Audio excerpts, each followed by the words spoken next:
The first thing that we do at the start of any MEP project is link another trade in. Generally, there's almost no exception to this. So that's what I want to do. I'm going to jump into my electrical project. And I'm going to go to my Insert tab. On my Insert tab, I want to click on Link Revit. I'm going to go to where I'm keeping my backgrounds, and I want to select Architectural.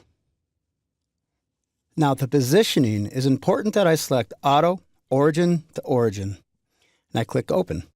Now that this is linked in, there's a couple steps we really need to do. The first step is to go ahead and select the linked model and make sure that you pin it. Now, once it's pinned, there's a couple things we can do, but I want to hit Escape first. Now, I want to select my Revit link, and in my Properties, I want to click on Edit Type. I want to make sure that room bounding is turned on. My reference type wants to be Overlay. In my phase mapping, I'm going to click on Edit.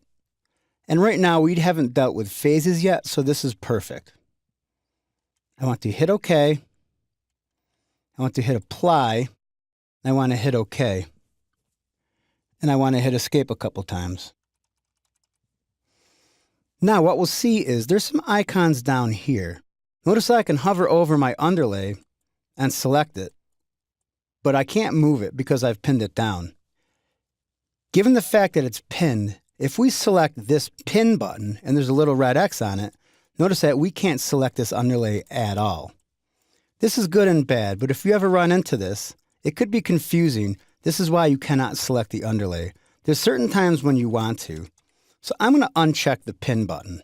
The next thing I want to do is go back to the Insert tab. I want to click on Link Revit. And I want to find my structural model. My positioning is going to be Auto, Origin to Origin. I'm going to click Open. Now we'll see the following nested links will not appear because their reference type is set to Overlay in the structural link. So what that means is, remember back when we clicked on Edit Type and made sure it was Overlay?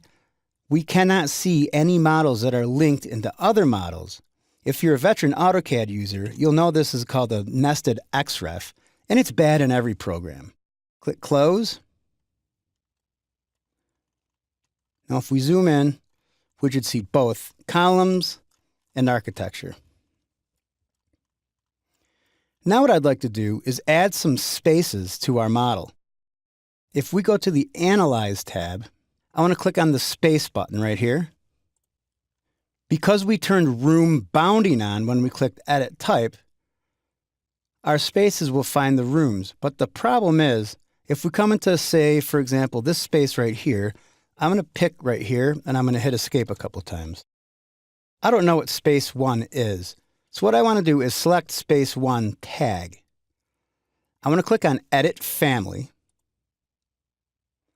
Now, we're just going to make some modifications. I'm going to select Space Name. And I'm going to click Edit Label.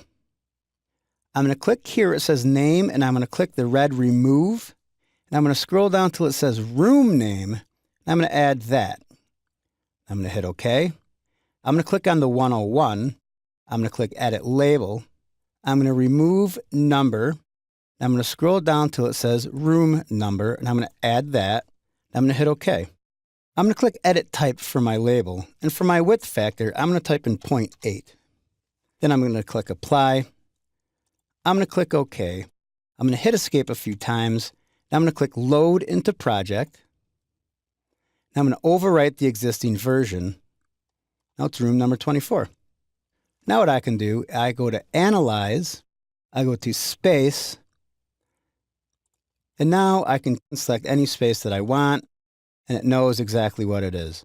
I'm going to go through and add spaces in every one of these rooms. I'll stop at the corridor. What happens if you get two spaces in one shot, I'm just going to click on Delete Spaces,